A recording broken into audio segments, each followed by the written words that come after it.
Je voudrais revenir quand même sur la question des violences policières, car j'emploie ce terme. J'emploie ce terme pourquoi ? Parce que le gouvernement cherche par tous les moyens à éteindre la contestation.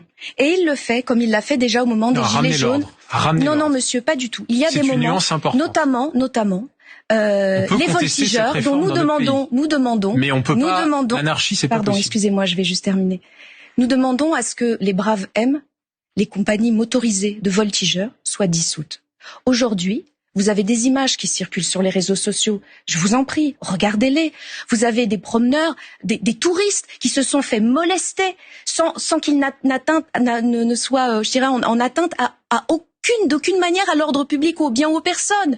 Vous avez aujourd'hui, et beaucoup le disent, beaucoup de vidéos en attestent, des gardes à vue qui n'ont aucun fondement. Alors, les juges l'ont dit d'ailleurs. Arrêtez de garder tous ces jeunes. Pourquoi ? Parce qu'il y a une tentative d'intimidation du mouvement social. Essayez de faire penser aux manifestants qu'il vaut mieux rester chez eux parce qu'on prend des risques en manifestant. Et ça, c'est aussi grave pour la démocratie. Alors, c'est une critique qu'on entend avec insistance depuis plusieurs heures. Il y aurait des interpellations injustifiées. Écoutez, moi je n'ai pas ces informations. Bon, en tout cas, ce genre de propos venant d'une membre de la NUPES, moi ça ne m'étonne pas, puisqu'on sait que votre parti et les filles, vous êtes anti-flics.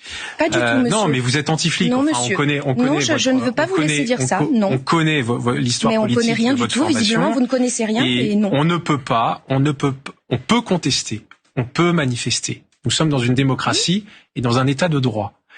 Mais casser du mobilier public, mettre le feu à des poubelles, agresser des élus, caillasser des bâtiments publics et des permanences parlementaires, c'est inacceptable. Bien sûr. Et je note d'ailleurs que des élus d'opposition le disent aussi. Et la police est là pour rétablir l'ordre républicain dans notre pays. Et je soutiens les forces de l'ordre dans leur travail qui est nécessaire. D'un mot. 2 éléments.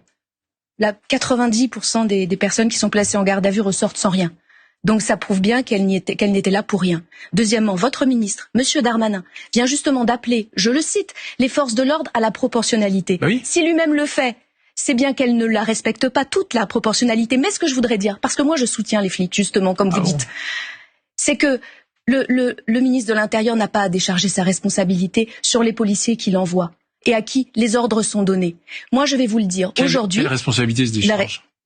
Il appelle à la proportionnalité de l'usage de la force. D'accord ? Les policiers, ils agissent sur ordre. D'accord ? Donc maintenant, quand on nasse des jeunes en train de manifester de manière assez illégale, Alors justement, vous dites que vous suivez la police et vous dites qu'ils font des actions illégales. Mais oui, parce que leur hiérarchie leur demande. Je ne veux pas que M. Darmanin se dédouane. Il se dédouane pas. Il faut qu'il prenne ses responsabilités et qu'on revienne à un maintien de l'ordre républicain.